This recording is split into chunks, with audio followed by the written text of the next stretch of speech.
Dracula by Bram Stoker. Chapter 23. Dr. Seward's Diary, 3 October. The time seemed terribly long whilst we were waiting for the coming of Godalming and Quincy Morris. The professor tried to keep our minds active by using them all the time. I could see his beneficent purpose by the side glances which he threw from time to time at Harker. The poor fellow is overwhelmed in a misery that is appalling to see. Last night he was a frank, happy-looking man, with strong, youthful face, full of energy, and with dark brown hair. Today he is a drawn, haggard old man, whose white hair matches well with the hollow, burning eyes and grief-written lines of his face. His energy is still intact.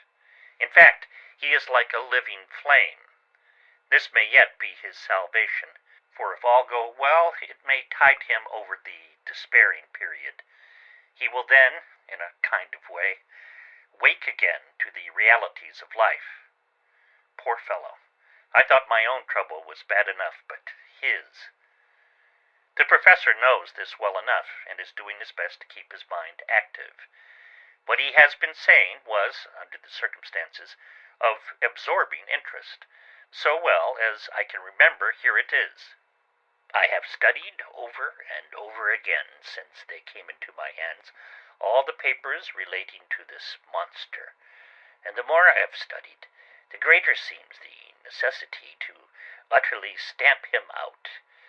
All through there are signs of his advance, not only of his power, but of his knowledge of it, as I learn from the researches of my friend Arminius of Budapest. He was in life a most wonderful man, soldier, statesman, and alchemist, which latter was the highest development of the science knowledge of his time. He had a mighty brain, a learning beyond compare, and a heart that knew no fear and no remorse. He dared even to attend the Scholomance, and there was no branch of knowledge of his time that he did not essay. Well, in him the brain powers survived the physical death, although it would seem that memory was not all complete. In some faculties of mind he has been, and is, only a child. But he is growing, and some things that were childish at first are now of man's stature. He is experimenting, and doing it well. And if it had not been that we have crossed his path, he would be yet, and he may be yet if we fail, the father or furtherer of a new order of beings, whose road must lead through death, not life. Harker groaned and said, "And this is all arrayed against my darling. But how is he experimenting? The knowledge may help us to defeat him." "He has all along, since his coming, been trying his power, slowly but surely. That big child brain of his is working. Well, for us it is as yet a child brain, for had he dared, at the first, to attempt certain things, he would long ago have been beyond our power. However, he means to succeed, and a man who has centuries before him can afford to wait, and to go slow. Festina lente may well be his motto." "I fail to understand," said Harker wearily. "Oh, do be more plain to me. Perhaps grief and trouble are dulling my brain." The professor laid his hand tenderly on his shoulder as he spoke. "Ah, my child, I will be plain. Do you not see how, of late, this monster has been creeping into knowledge experimentally? How he has been making use of the zoophagous patient to effect his entry into friend John's home? For your vampire, though in all afterwards he can come when and how he will, must at the first make entry only when asked thereto by an inmate. But these are not his important experiments. Do we not see how, at the first, all those great boxes were moved by others? He knew not then but that must be so. But all the time that so great child-brain of his was growing, and he began to consider whether he might not himself move the box. So he began to help, and then, when he found that this be all right, he tried to move them all alone. And so he progressed, and he scattered those graves of him, and none but he know where they are hidden. He may have intent to bury them deep in the ground, so that only he use them in the night, or at such time as he can change his form. They do him equal well, and none may know these are his hiding place. But, my child, do not despair. This knowledge came to him just too late. Already all of his lairs but one be sterilized as for him, and before the sunset this shall be so. Then he have no place where he can move and hide. I delayed this morning so that we might be sure. Is there not more at stake for us than for him? Then why not be more careful than him? By my clock it is 1 hour, and already, if all be well, friend Arthur and Quincy are on their way to us. Today is our day, and we must go sure, if slow, and lose no chance. See, there are 5 of us when those absent ones return. Whilst we were speaking, we were startled by a knock at the hall door, the double postman's knock of the telegraph boy. We all moved out to the hall with one impulse, and Van Helsing, holding up his hand to us to keep silence, stepped to the door and opened it. The boy handed in a dispatch. The professor closed the door again, and after looking at the direction, opened it and read aloud. Look out for D.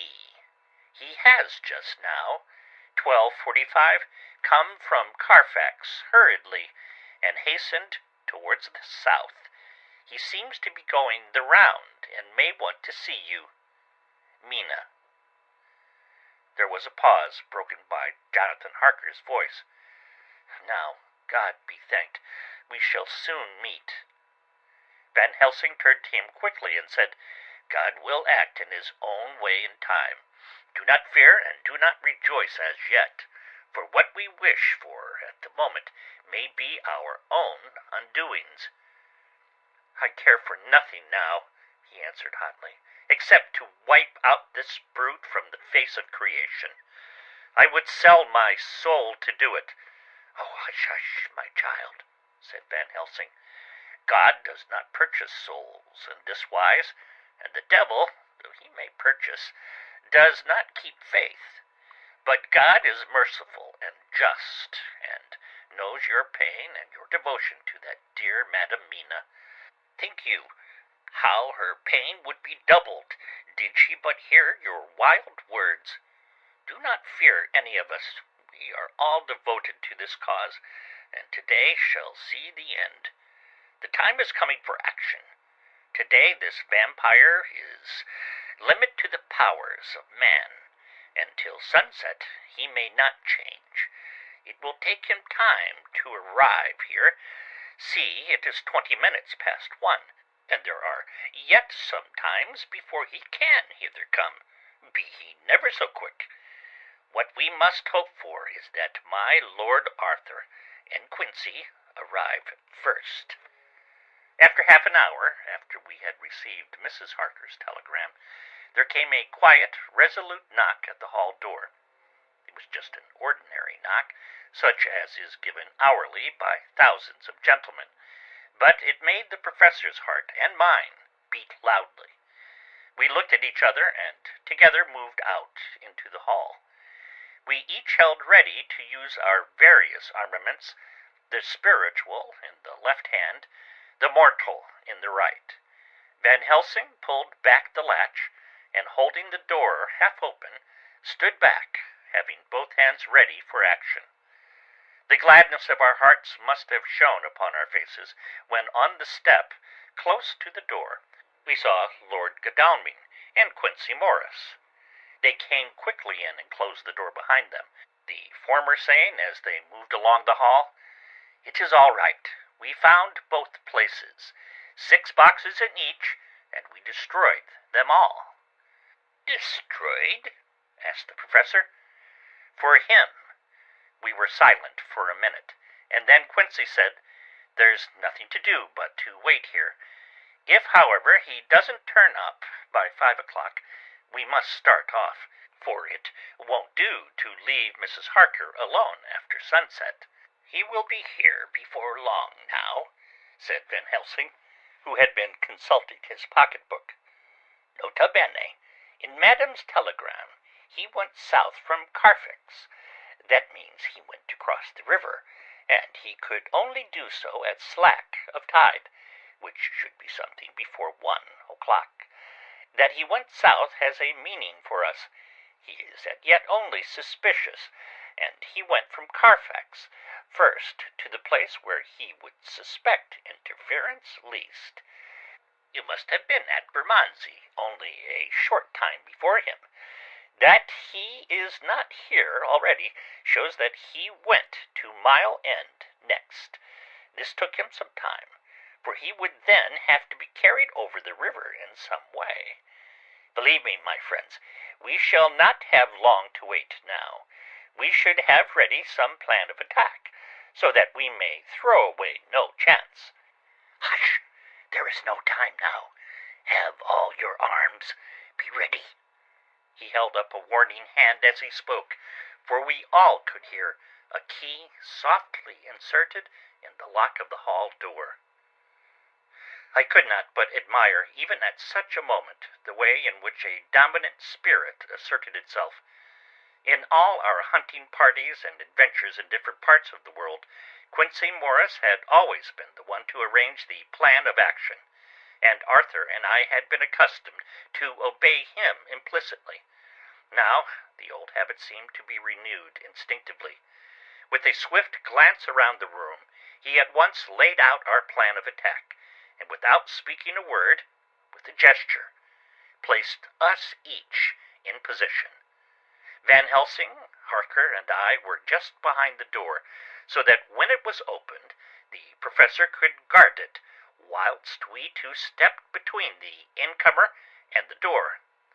Godalming and Quincy, in front, stood just out of sight, ready to move in front of the window. We waited in a suspense that made the seconds pass with nightmare slowness. The slow, careful steps came along the hall. The Count was evidently prepared for some surprise. At least, he feared it. Suddenly, with a single bound, he leaped into the room, winning away past us before any of us could raise a hand to stay him.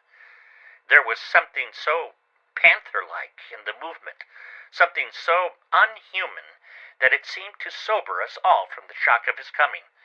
The first to act was Harker, who, with a quick movement, threw himself before the door, leading into the room in the front of the house.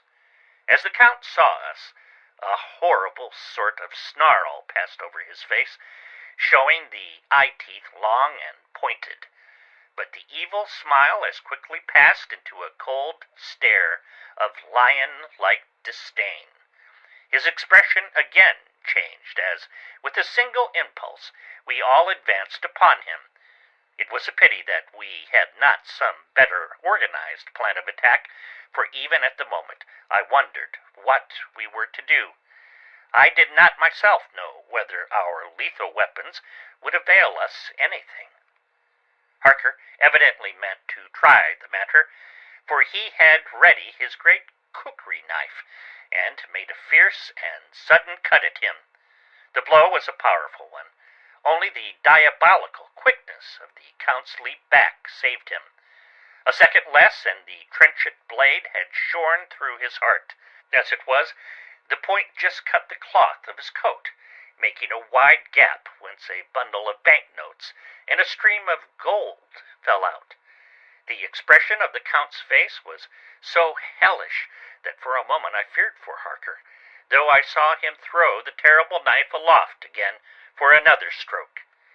Instinctively, I moved forward with a protective impulse, holding the crucifix and wafer in my left hand. I felt a mighty power fly along my arm, and it was without surprise that I saw the monster cower back before a similar movement made spontaneously by each of us. It would be impossible to describe the expression of hate and baffled malignity, of anger and hellish rage which came over the Count's face. His waxen hue became greenish-yellow by the contrast of his burning eyes, and the red scar on the forehead showed on the pallid skin like a palpitating wound. The next instant, with a sinuous dive, he swept under Harker's arm ere his blow could fall, and grasping a handful of the money from the floor, dashed across the room, threw himself at the window. Amid the crash and glitter of the falling glass, he tumbled into the flagged area below. Through the sound of the shivering glass, I could hear the ting of the gold as some of the sovereigns fell in the flagging. We ran over and saw him spring unhurt from the ground. He, rushing up the steps, crossed the flagged yard and pushed open the stable door. There he turned and spoke to us. "You think you baffle me, you with your pale faces all in a row, like sheep in a butcher's. You shall be sorry yet, each of you. You think you have left me without a place to rest, but I have more. My revenge is just begun. I spread it over centuries, and time is on my side. Your girls that you all love are mine already, and through them you and others shall yet be mine, my creatures, to do my bidding, to be my jackals when I want to feed. Bah!" With a contemptuous sneer, he passed quickly through the door, and we heard the rusty bolt creak as he fastened it behind him. A door beyond opened and shut. The first of us to speak was the professor. Realizing the difficulty of following him through the stable, we moved toward the hall. "We have learnt something, much. Notwithstanding his brave words, he fears us. He fears time. He fears want. For if not, why he hurry so? His very tone betray him, or my ears deceive. Why, take that money. You follow quick. You are hunters of the wild beast, and understand it so. For me, I make sure that nothing here may be of use to him, if so that he returns." As he spoke, he put the money remaining in his pocket, took the title deeds in the bundle as Harker had left them, and swept the remaining things into the open fireplace, where he set fire to them with a match. Godalming and Morris had rushed out into the yard, and Harker had lowered himself from the window to follow the Count. He had, however, bolted the stable door, and by the time they had forced it open, there was no sign of him. Van Helsing and I tried to make inquiry at the back of the house, but the mews was deserted, and no one had seen him depart. It was now late in the afternoon, and sunset was not far off. We had to recognize that our game was up. With heavy hearts, we agreed with the professor when he said, "Let us go back to Madam Mina. Poor dear Madam Mina. All we can do just now is done, and we can there, at least, protect her. But we need not despair. There is but one more earth box, and we must try to find it. When that is done, all may yet be well." I could see that he spoke as bravely as he could to comfort Harker. The poor fellow was quite broken down. Now and again he gave a low groan, which he could not suppress. He was thinking of his wife. With sad hearts we came back to the house, where we found Mrs. Harker waiting us, with an appearance of cheerfulness which did honor to her bravery and unselfishness. When she saw our faces, her own became as pale as death. For a second or two, her eyes were closed as if she were in secret prayer. And then she said cheerfully, "I can never thank you all enough. Oh, my poor darling." As she spoke, she took her husband's gray head in her hands and kissed it. "Lay your poor head here and rest it. All will yet be well, dear. God will protect us, if he so will it, in his good intent." The poor fellow groaned. There was no place for words in his sublime misery. We had a sort of perfunctory supper together, and I think it cheered us all up somewhat. It was, perhaps, the mere animal heat of food to hungry people, for none of us had eaten anything since breakfast, or the sense of companionship which may have helped us. But anyhow, we were all less miserable, and saw the morrow as not altogether without hope. True to our promise, we told Mrs. Harker everything which had passed, and although she grew snowy white at times, when danger had seemed to threaten her husband, and red at others when his devotion to her was manifested, she listened bravely and with calmness. When we came to the part where Harker had rushed at the Count so recklessly, she clung to her husband's arm, and held it tight, as though her clinging could protect him from any harm that might come. She said nothing, however, till the narration was all done, and matters had been brought up to the present time.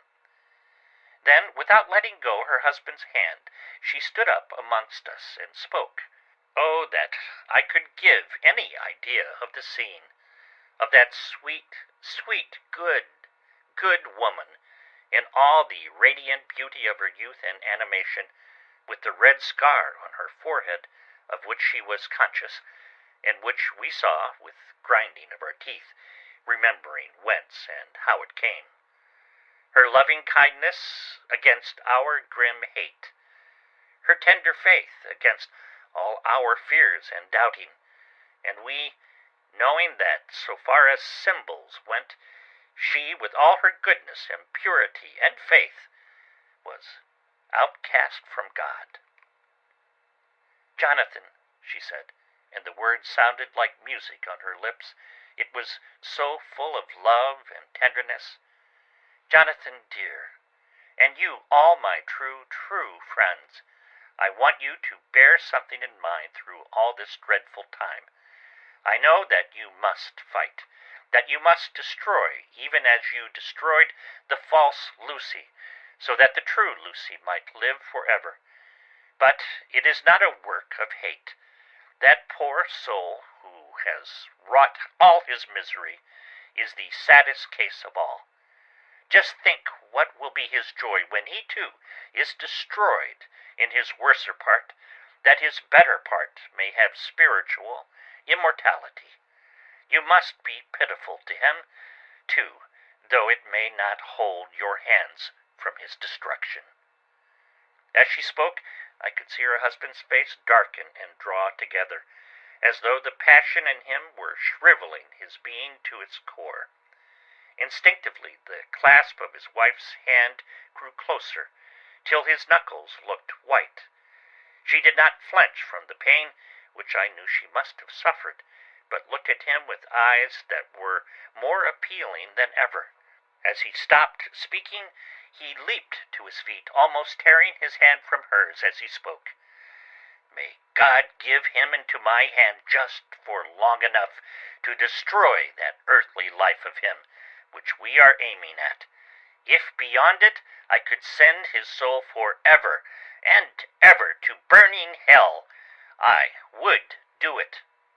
"Oh, hush! Oh, hush, in the name of the good God!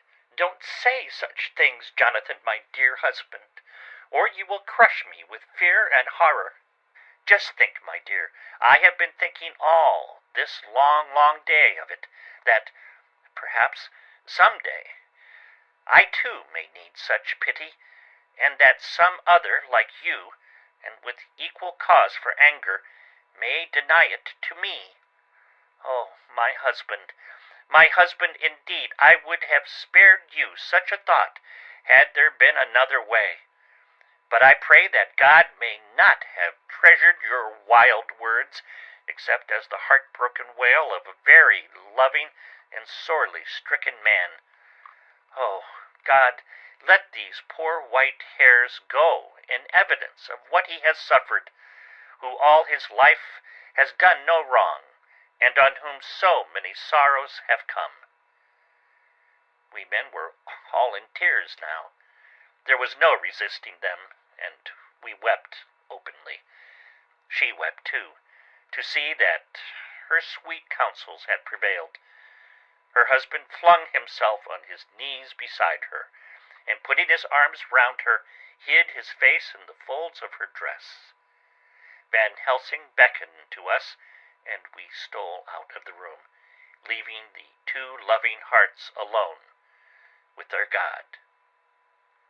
Before they retired, the professor fixed up the room against any coming of the vampire, and assured Mrs. Harker that she might rest in peace.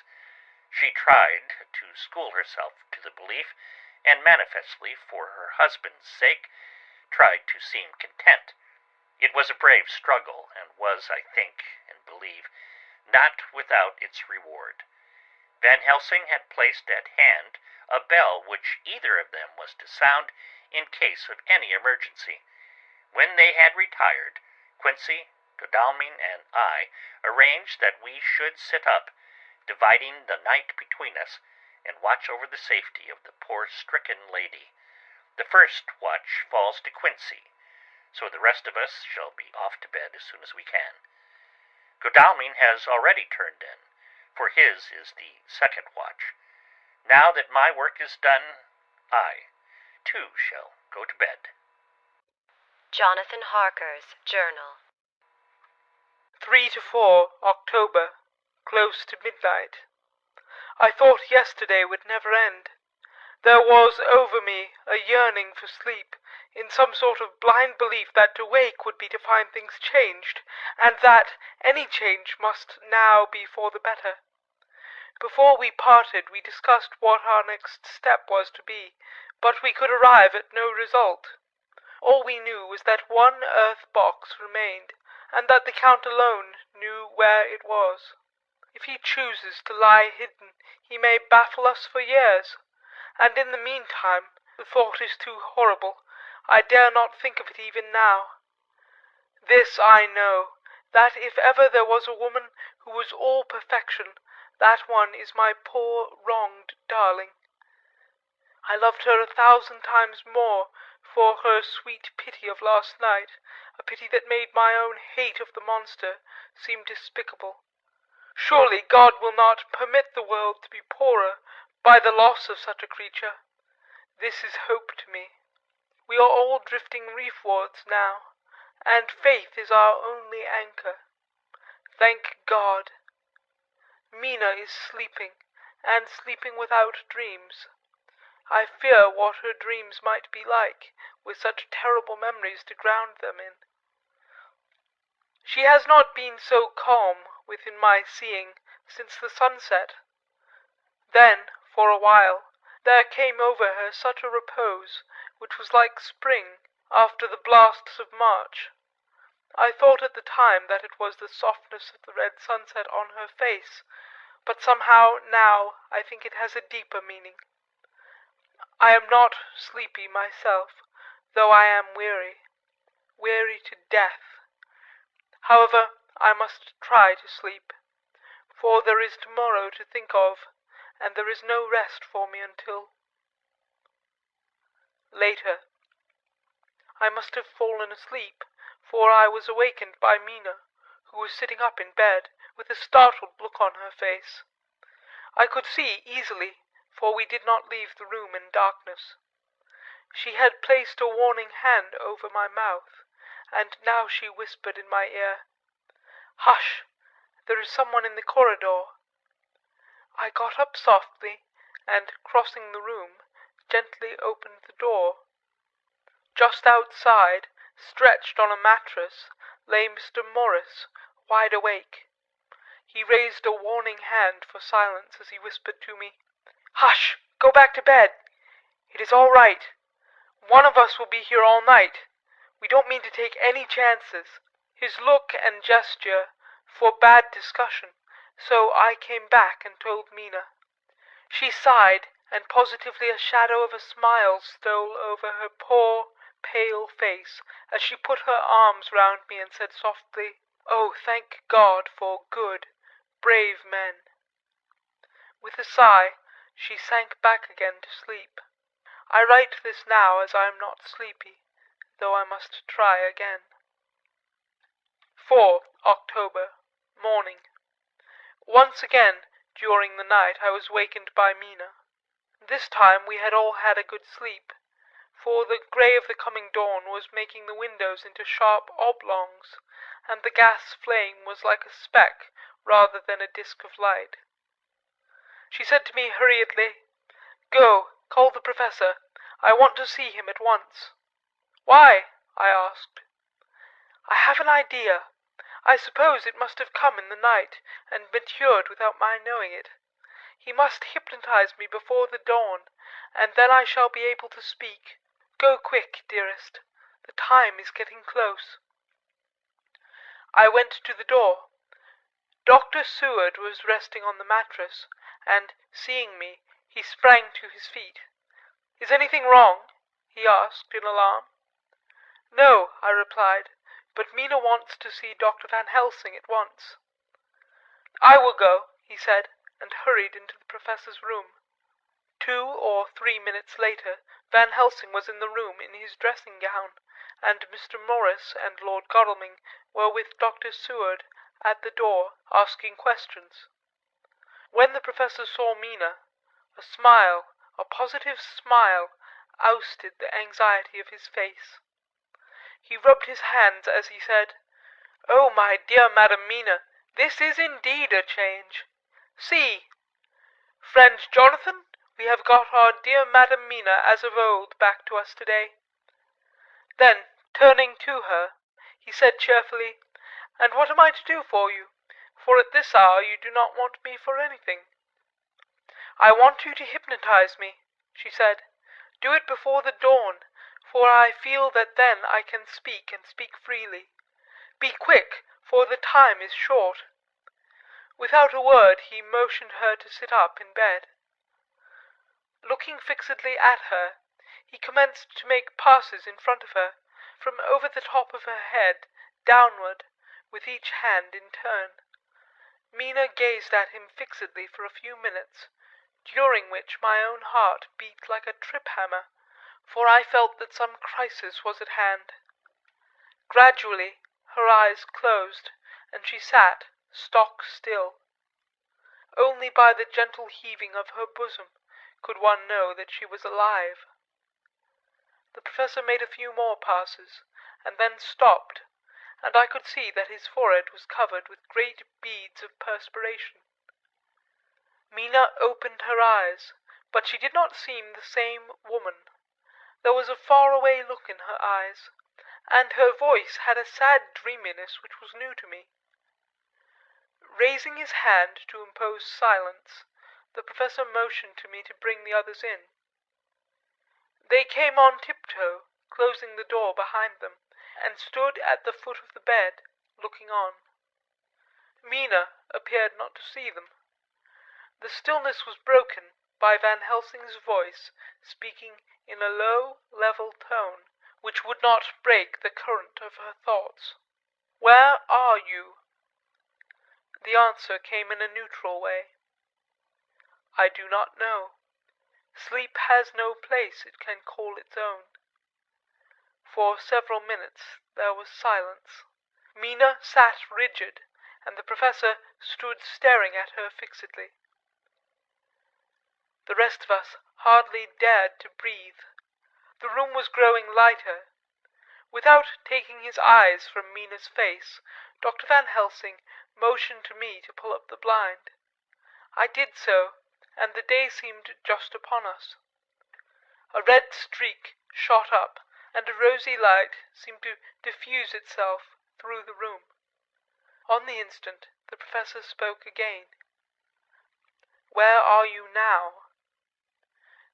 The answer came dreamily, but with intention. It were as though she were interpreting something. I have heard her use the same tone when reading her shorthand notes. I do not know. It is all strange to me. "What can you see?" "I can see nothing. It is all dark." "What do you hear?" I could detect the strain in the professor's patient voice. "The lapping of water. It is gurgling by, and little waves leap. I can hear them on the outside." "Then you are on a ship?" We all looked at each other, trying to glean something, each from the other. We were afraid to think. The answer came quick. "Oh, yes." "What else do you hear?" "The sound of men stamping overhead as they run about. There is the creaking of a chain, and the loud tinkle as the check of the capstan falls into the ratchet." "What are you doing?" "I am still. Oh, so still. It is like death." The voice faded away into a deep breath as of one sleeping, and the open eyes closed again. By this time the sun had risen, and we were all in the full light of day. Dr. Van Helsing placed his hands on Mina's shoulders, and laid her head down softly on her pillow. She lay like a sleeping child for a few moments, and then, with a long sigh, awoke and stared in wonder to see us all around her. "Have I been talking in my sleep?" was all she said. She seemed, however, to know the situation without telling, though she was eager to know what she had said. The professor repeated the conversation, and she said, "Then there is not a moment to lose. It may not be yet too late." Mr. Morris and Lord Godalming started for the door, but the professor's calm voice called them back. "That ship, wherever it was weighing anchor at the moment in your so great port of London. Which of them is it that you seek? God be thanked that we have once again a clue, though whither it may lead us we know not. We have been blind somewhat, blind after the manner of men. Since we can look back, we see what we might have been seeing forward, if we had been able to see what we might have seen. Alas, but that sentence is a puddle, is it not? We can know now what was in the Count's mind when he seized that money, though Jonathan's so fierce knife put him in the danger that even he dread. He meant escape. Hear me! Escape! He saw that with but one earth box left, and a pack of men following like dogs after a fox, this London was no place for him. He have take his last earth box on board a ship, and he leave the land. He think to escape, but no, we follow him. Tally ho, as friend Arthur would say when he put on his red frock. Our old fox is wily, oh, so wily, and we must follow with wile. I too am wily, and I think his mind in a little while. In meantime we may rest and in peace, for there are between us which he do not want to pass, and which he could not if he would, unless the ship were to touch the land, and then only at full or slack tide. See, and the sun is just rose, and all day to sunset is us. Let us take bath and dress, and have breakfast, which we all need, and which we can eat comfortably, since he be not in the same land with us." Mina looked at him appealingly as she asked, "But why need we seek him further, when he is gone away from us?" He took her hand and patted it as he replied, Ask me nothing as yet. When we have breakfast, then I answer all questions." He would say no more, and we separated to dress. After breakfast, Mina repeated her question. He looked at her gravely for a minute, and then said sorrowfully, "Because, my dear, dear Madam Mina, now more than ever must we find him, even if we have to follow him to the jaws of hell." She grew paler as she asked faintly, "Why?" "Because," he said solemnly, "he can live for centuries, and you are but mortal woman. Time is now to be dreaded, since once he put that mark upon your throat." I was just in time to catch her as she fell forward in a faint. End of Chapter 23.